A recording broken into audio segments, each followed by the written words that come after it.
প্রিয় দর্শক, সংবাদপত্রে বাংলাদেশ অনুষ্ঠান থেকে আমি রেজানুর রহমান আপনাদেরকে স্বাগত জানাচ্ছি। মানে আজকের অনুষ্ঠানটা কিভাবে, কোন আনন্দের উপসর্গ, অনুষঙ্গ কি দিয়ে শুরু করা যায়, কতটা আনন্দ সেটা কি বুঝে পাচ্ছি না। আমরা খুব আশঙ্কার মধ্যে ছিলাম যে একটি নির্বাচন হবে, নির্বাচনটা কেমন হবে, কিন্তু কি পরিমাণ একটা আনন্দের জায়গা তৈরি করলো আমাদের এই জাতীয় নির্বাচন, সেই প্রশংসাটা দিয়ে বোধহয় আমাদের অনুষ্ঠানটা শুরু করা দরকার। আমি রেজানুর রহমান আপনাদের স্বাগত জানাচ্ছি। আমাদের আজকের অনুষ্ঠানে অতিথি হিসেবে উপস্থিত আছেন লেখক কলামিস্ট হাসান মামুন। মামুন, পত্রপত্রিকার শিরোনাম পড়ার কোনো সুযোগ নেই, এই জন্য প্রত্যেকটা পত্রিকায় ওই একই জিনিস আছে। যেমন প্রথম আলো আমার সামনে আছে, নিশ্চিত জয়ের পথে বিএনপি। মানে এটা তো হলো পুরনো খবর, রাতের খবর। তার মানে প্রধানমন্ত্রী হতে যাচ্ছেন এখন তারেক রহমান। তার মানে আমাদের আলোচনাটা সেখান থেকে শুরু করা দরকার। কিন্তু আমি একটা জিনিস আলোচনা শুরু করতে চাই আপনার সাথে। নির্বাচন কেমন হবে, কতটা সহিংস হবে, কি হবে, কত মানুষ মারা যাবে, এরকম নানা জল্পনা কল্পনা কত কি হলো। যেমন এরকম শান্তিপূর্ণ নির্বাচন দেশের ইতিহাসে বিরল। শান্তিপূর্ণ ও স্বস্তির ভোট দেখলো বাংলাদেশ এবং ভয়হীন শান্তিপূর্ণ উৎসব মুখর ভোট পেলাম আমরা। এই আলোচনাটাই তো করা দরকার। অবশ্যই অবশ্যই। কি বলবেন? মানে আমরা তো বলি যে 91 এর নির্বাচন ছিল খুবই শান্তিপূর্ণ। তো মানে পরিসংখ্যান দেখলে দেখা যায় যে 91 এর চেয়েও শান্তিপূর্ণ নির্বাচন হয়েছে। মানে যদি আমরা পরিসংখ্যান মানে মৃত্যুর ঘটনা, সহিংসতার ঘটনা এসব বিচার করি, একটি গুলি আমাদের স্মৃতিতে এরকমই আছে যে নির্বাচন মানে জাতীয় নির্বাচন মানে একটা বিরাট ব্যাপার, কিছু মানুষের প্রাণহানি ঘটবে, মারামারি হবে, অমুক হবে, তমুক হবে, কিন্তু এবার একটা একেবারে আমরা পারি। মানে একটা গুলির বর্ষণের ঘটনা ঘটেনি, একজন মানুষ হত্যাকাণ্ড নির্বাচনের দিনে হত্যাকাণ্ডের শিকার হয়নি। এমনকি নির্বাচনী প্রচারণা চলাকালেও সহিংসতা খুবই নিয়ন্ত্রণে ছিল। বিচ্ছিন্ন কিছু ঘটনা ঘটেছে। মানে নির্বাচন কমিশন যেমনটা বলেছিল যে একটা ভালো নির্বাচন হবে এবং প্রধান উপদেষ্টা বলেছিলেন ইতিহাসের সেরা নির্বাচন হবে, এক অর্থে কিন্তু সেই নির্বাচনটা হয়েছে এবং এই জন্য সংশ্লিষ্ট সব পক্ষ ধন্যবাদ পাবে, ধন্যবাদ দেওয়া হচ্ছে। এবং সর্বোপরি আমি বলবো যে যুক্তরাষ্ট্র দূতাবাস একটা বিবৃতি দিয়েছে তারেক রহমান সাহেব এবং বিএনপিকে অভিনন্দন জানিয়ে, এবং তারা একটা মূল্যবান কথা বলেছে, সেটা হচ্ছে বাংলাদেশের জনগণ এই জন্য প্রশংসার দাবিদার। অবশ্যই আপনি যে এই যে সুন্দর ভোট, সুষ্ঠু ভোট এবং অবিস্মরণীয় সেই একটা জায়গা তৈরি হলে এটা তো জনগণই করেছে, মানুষ চেয়েছে, মানুষ এই ধরনের নির্বাচন। তার মানে আমাদের দেশের মানুষকে যদি আপনি নিয়ন্ত্রণ করতে পারেন, আশা দিতে পারেন, ভরসা দিতে পারেন, তাহলে তারা কিন্তু সেই জায়গাটাও তৈরি করতে পারে। এবং রাজনৈতিক দলগুলোকেও কিন্তু প্রশংসা করতে হবে। অবশ্যই তারা মানে জয়ের ব্যাপারে আশাবাদী ছিল সবাই, সব পক্ষ, এবং তারা কিন্তু যদিও জামায়াতে ইসলামী বলছে যে কঠোর কর্মসূচি দেবে, আমার মনে হয় না যে নির্বাচনে জামায়াতে ইসলামীর আমিরের যদি একটা বক্তব্য আপনাকে আমি পড়ে শোনাই, পত্রিকায় অলরেডি এটা ছাপা হয়েছে, যেটা উনি যেটা বলেছেন, কেউ না বললেও আমরা স্বাগত জানাবো। অবশ্যই আমরা স্বাগত জানাবো। এবং আমরা লক্ষ্য করব যে প্রধান সব দলের নেতারা কিন্তু জয়ী হয়েছেন। তারেক রহমান সাহেব জয়ী হয়েছেন, আমির সাহেব জয়ী হয়েছেন, যদিও জামায়াতের সেক্রেটারি জেনারেল হেরে গেছেন। তারপর এনসিপির নেতা নাহিদ ইসলাম, যিনি গণ অভ্যুত্থানের পোস্টার বয় বলা হয়, তিনি কিন্তু জয়ী হয়েছেন। তার জয় নিয়ে শঙ্কা ছিল, এমনকি আমির সাহেবের জয় হবে কিনা সেটা নিয়েও শঙ্কা ছিল, এমনকি তারেক রহমান সাহেব জিতবেন কিনা ঢাকায়। মানে আপনি চিন্তা করতে পারেন যে রিউমার কতটা ছিল, যে এই ধরনের আশঙ্কা করা। এই নির্বাচনটা কিন্তু ইন্টারেস্টিং ছিল, কারণ এটা নিয়ে অনেক অনিশ্চয়তা ছিল। জামায়াত অনেক বেশি ভালো করবে এইরকম কথাবার্তা হাইপ তোলা হয়েছিল। নির্বাচনের আগের দিনে যে টাকা ছড়াছড়িটা হলো, সেই ছড়াছড়িটা নিয়ে আলোচনা হবে। টাকা ছড়াছড়ি হয়েছিল, তবে সব ঘটনা যে মানে ভোটকে প্রভাবিত করার জন্য তা না। মানে নির্বাচনের দিন কিছু খরচ করতে হয়, মানে দলের এটা কি আমাদের সংস্কৃতি যে খরচ করতেই হবে। একটা হচ্ছে যে পোলিং এজেন্টদের পেছনে একটা খরচ আছে, নির্বাচনের খরচ কিন্তু বেড়েছে। না, সেটা তো সরকার করবে না, দলগুলোর একটা খরচ আছে না, সেই খরচটা তো আমরা, যাই হোক, আমরা ওই আলোচনা খুব বড় ঘটনা না। কিন্তু এখন যেটা হচ্ছে যে এটা এখন নির্ধারিত যে তারেক রহমান প্রধানমন্ত্রী হতে যাচ্ছেন, তাকে অভিনন্দন জানানো শুরু হয়ে গেছে। অভিনন্দন জানানো শুরু হওয়ার পাশাপাশি যেটা হয়, এই আলোচনাগুলো হয়তো আস্তে আস্তে এখন হবে। আমরা জামায়াত, বিএনপি নেতৃবৃন্দের কাছে যে প্রতিশ্রুতি আমরা পেলাম, আমরা জয়ী হলে এটা করব, ওইটা করব, ওইটা করব, তার মানে তারেক রহমান সাহেব যে এই যে বলে না, অনেক সময় আপনি সংখ্যাগরিষ্ঠ আসনে যখন জয়লাভ করেন তখন রিস্কটা বেশি থাকে, আবার দায়িত্ব বেড়ে যায়, প্রত্যাশাটা এমন বেশি থাকে। সেই জায়গা থেকে আমি কি একটা প্রশ্ন আপনার সাথে আলোচনা করতে পারি? যদি যিনি এই এই সংখ্যাগরিষ্ঠ দল পেলেন তারেক রহমান, এখন তিনি যদি শুধুই মনে করেন যে আমি বিএনপি চেয়ারম্যান, না, সেটা তো আমি মনে সারা করা উচিত দেশের হবে না। প্রধানমন্ত্রী না, সেটা তো মনে করা বা উচিত সেই সেই পরিবেশটা যদি তৈরি হয়, তাহলে তো বোধহয় ওই সেই স্বপ্নটা ভঙ্গ হবে। না না, তাকে যারা ভোট দেয়নি তার দলকে, তিনি তাদেরও প্রধানমন্ত্রী হবেন, জি। সারা দেশের প্রধানমন্ত্রী হতে হবে এবং উনি সংসদ নেতা হবেন জি। আশা করা হচ্ছে। তো প্রধানমন্ত্রী তো অবশ্যই হবেন এবং এটা তারেক রহমানের জন্য একটা ঐতিহাসিক মানে মুহূর্ত এবং শুধু এটা বিজয় না, এটা তার দায়িত্ব। দায়িত্ব অনেক বেড়ে গেছে তারেক রহমান সাহেব। তারেক রহমান দেশে আসবার পরে যে সংস্কৃতিটা চালু করলেন, মানুষের মধ্যে যে বিশ্বাসের জায়গাটা তৈরি করলেন, আপনি খেয়াল করেন বিমানবন্দর থেকে সেই মূল স্টেজে আসার জন্য 10 মিনিটের পথ তাকে পাড়ি দিতে হলে প্রায় 5 ঘন্টার মতো। কি মানুষ তাকে দেখবার জন্য কি অপেক্ষায় ছিল। এবং গতকাল সেগুলো কিন্তু সিগন্যাল ছিল। বিষয় কিন্তু আপনি খেয়াল করবেন যে গতকাল পারিবারিকভাবে উনি ভোট দিয়েছেন, সেই পরিবারের ছবিটাও কিন্তু আমাদের ছাপা হয়েছে। এই ধরনের ছবিগুলো কিন্তু পরিবারকে আর একত্রিত করে, পরিবারের মধ্যে কিন্তু ঐক্যটা বজায় রাখে। আপনার কি মনে হয় না? ধরেন জাইমা রহমান, তারপরে 3 জনের যে এই পরিবারের যে ছবিটা ছাপা হলো, তারা ভোট দিয়ে ছবিটা তুলেছেন, এটাও তো একটা স্বপ্নের জায়গা তৈরি করে। হ্যাঁ, উনি সেই ইমেজটা তুলে ধরতে চেয়েছেন, মানে পারিবারিক মানে পারিবারিক বন্ধন এবং পারিবারিক ঐতিহ্য। উনি তো এক অর্থে তো পরিবারের মাধ্যমে উনি এসছেন, তাই না?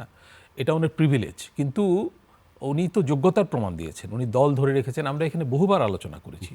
একটা কঠিন সময়ে উনি দল ধরে রেখেছেন এবং নির্বাচনে নিয়ে গেছেন। উনি কিন্তু দেরিতে ফিরেছেন দেশে, তার ফেরা নিয়ে অনিশ্চয়তা ছিল, নানা রকম শঙ্কা ছিল। আমরা অনেক শঙ্কার ভেতর দিয়ে কিন্তু গেছি নির্বাচনে। নির্বাচন হবে না এই ধরনের শঙ্কাও ছিল একটা সময় পর্যন্ত।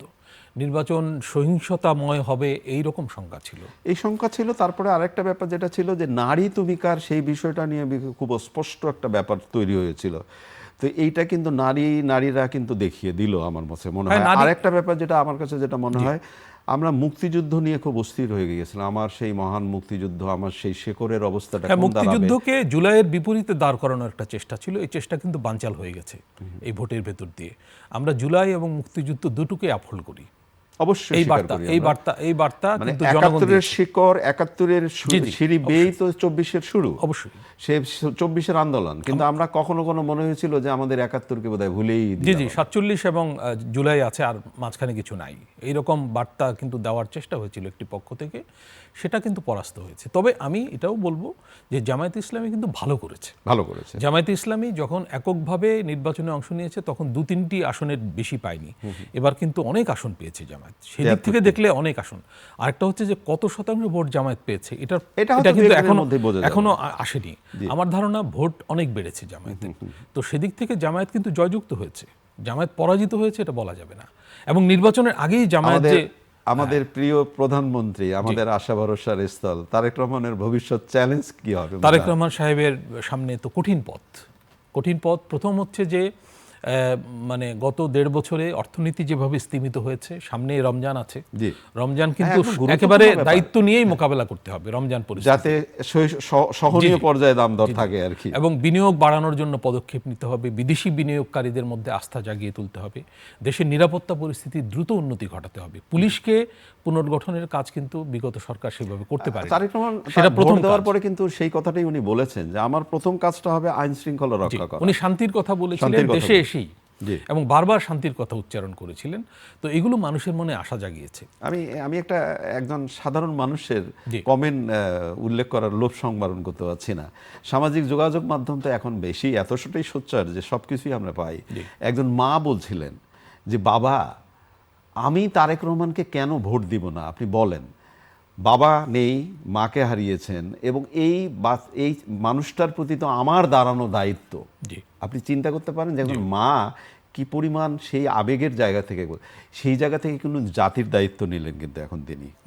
তো সেই জায়গাতেও কঠিন দায়িত্ব বটে। তো হ্যাঁ, অবশ্যই। তো তারেক রহমানের সামনে কঠিন পথ, এবং তার মানে সামনে কি বলবো, মানে তার সামনে মহানায়ক হয়ে ওঠারও সুযোগ। অবশ্যই উনি যদি গোটা জাতিকে ধারণ করেন, গোটা জাতির প্রত্যাশাকে ধারণ করেন, সম্ভাবনাটা মনে হয় সার্থক হবে। এই জন্য আমরা সবাই এখন দেখছেন যে তারেক রহমান, বাংলাদেশ থেকে যাওয়া তারেক রহমান এবং বাংলাদেশে ফিরে আসা ভিন্ন তারেক তারেক রহমান, দুই মানুষের মধ্যে কিন্তু অনেক অনেক পার্থক্য। ভিন্নতা, জি। এবং আপনি নিশ্চয়ই খেয়াল করবেন তিনি বিমানবন্দরে নেমে মাটি খুঁজছিলেন বাংলাদেশের, যে আমি বাংলাদেশের মাটিকে ছুঁয়ে স্পর্শ করবেন, হ্যাঁ। স্পর্শ করব, সেই চিত্র কিন্তু এখনো মানুষের জি মধ্যে জি জি, ভাসে। অবশ্যই অবশ্যই। আমাদের ছাত্র নেতৃবৃন্দ যে আন্দোলনটা করলেন, তারপরে তারা, আমরা যেটা মনে করছিলাম যে তারা এককভাবে কোনো রাজনৈতিক দল যেটা গঠন করলেন সেখানেই তারা নির্বাচন করবেন, কিন্তু তারা এমন একটি রাজনৈতিক দলের সাথে যুক্ত হলেন, সেটা আমার মনে হয় ওই গণ আন্দোলনের সময় ওই ভাবনাটার মধ্যে তারা ছিলেন কিনা আমরা জানি না, কিন্তু তাদের বেশ কয়েকজন জয়ী হলেন। অবশ্যই তারাও কি কিন্তু, অবস্থা? এটাও কিন্তু একটু অপ্রত্যাশিত। আমরা অনেকেই বলছিলাম, আমিও মনে করছিলাম যে তারা বোধহয় কেউ জিতবেন না, এরকম ধারণা ছিল। কিন্তু সেই ধারণাও ভুল প্রমাণ করে তাদের কয়েকজন কিন্তু বিজয়ী হয়েছেন, যেমন হান্নান মাসুদ বিজয়ী হয়েছেন, হাসনাত আব্দুল্লাহ বিজয়ী হয়েছেন, এবং তারা মানে সংসদ তো দুই কক্ষ বিশিষ্ট নাহিদ হবে, সাহেব যদি সংস্কার বাস্তবায়ন হয় দুই কক্ষ বিশিষ্ট হবে, এবং তারা নিম্ন কক্ষে অর্থাৎ মূল সংসদে তারা কিন্তু যাচ্ছেন এবং তাদের একটা সক্রিয় ভূমিকা থাকবে, কোনো সন্দেহ নাই। নাহিদ ইসলাম, আমি তো বললামই যে গণ আন্দোলনের, গণ অভ্যুত্থানের নেতা, উনি কিন্তু জয়যুক্ত হয়েছেন। মানুষ কিন্তু খুব বেশি নেতিবাচক মানে ফল আচ্ছা, দেয়নি। আপনি নেতিবাচক কথাটা তুললেন, আমি সেই জন্য আর প্রসঙ্গটা তুলতে চাই। আমাদের একজন প্রিয় ছাত্র নেতা, একজন বয়স্ক রাজনৈতিক নেতার সাথে যেভাবে বাহাসে জড়ালেন নির্বাচনের সময়, আমরা না এমন একটা সমাজে বসবাস করি সেখানে বড়দের প্রতি শ্রদ্ধা, না, এটা প্রত্যাশিত স্নেহ, ছিল। সেটা এটা এইটা প্রত্যাশিত নিয়েই ছিল। কিন্তু আমাদের সমাজ সংস্কৃতি চলে। জি, আমাদের সেই জায়গাটাকে কি আমার মনে হয় না যে আমাদের এতটা না হলেও পারতো? জি জি রেজা ভাই, আমাদের নির্বাচনী প্রচারণায় কিন্তু উত্তপ্ত বাক্য বিনিময়, পরস্পরকে নাজেহাল করে কথাবার্তা বলা, মেলাইন করা, এগুলো কিন্তু খুব কম হয়েছে। প্রধান উপদেষ্টা নিজের প্রশংসা করেছেন, কিন্তু কোথাও কোথাও ব্যতিক্রম হয়েছে, আপনি যেটা বললেন। তো এই ঘটনাগুলো আমরা ভুলে যেতে চাইবো। আমরা পাশাপাশি মনে রাখবো যে তাসনিম যারা, উনি পরাজিত হয়েছেন, আমি এতে অনেকে এক জায়গায় একটা স্ট্যাটাসে দেখলাম একজনের ব্যাপারে, তিনি পাশে একজনের কথা তুলে, এহসানুল হক মিলন, তিনি জয়ী হয়েছেন বোধহয়, তার সাথে ছবি তুলে বলেছেন যে উনি যেন শিক্ষামন্ত্রী হন আর ইনি যেন স্বাস্থ্য প্রতিমন্ত্রী হন, সেই প্রত্যাশাটাও করেছিলেন।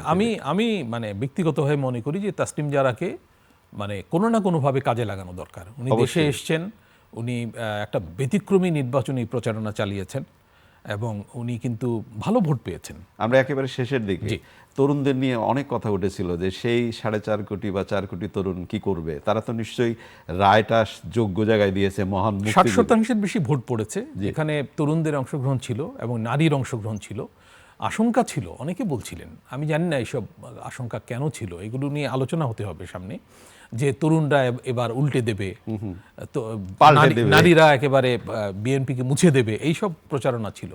আমার মনে হয় যে একটু হাইপ তোলা হয়েছিল বেশি, এগুলোর বাস্তবতা ছিল না। মানে অনলাইনে এক বাস্তবতা ছিল, অফলাইনে আরেক বাস্তবতা ছিল, এবং অফলাইনের বাস্তবতা জয়ী হয়েছে, এটা আমার মনে হয়। অনেক অনেক ধন্যবাদ আপনাকে। প্রিয় দর্শক, আসলে আনন্দের দিন, এত আনন্দ আমরা কোথায় রাখি? আমরা এখন দেখতে চাই সামনের বাংলাদেশ, সেই যে আশার জায়গাটা তৈরি করলো এই আমাদের নির্বাচন, সেটা কতটা সফল হয়। আমরা তো আশায় থাকি, মানুষরা কিন্তু আশায় বাঁচে বলেই মানুষের জীবন চলে। সামনের বাংলাদেশ অনেক সুন্দর হোক, অনেক স্বপ্নময় হয়ে উঠুক আমাদের প্রিয় মাতৃভূমি। ভালো থাকবেন, আগামীকাল নিশ্চয়ই এই সময় আবার কথা হবে। খোদা হাফেজ।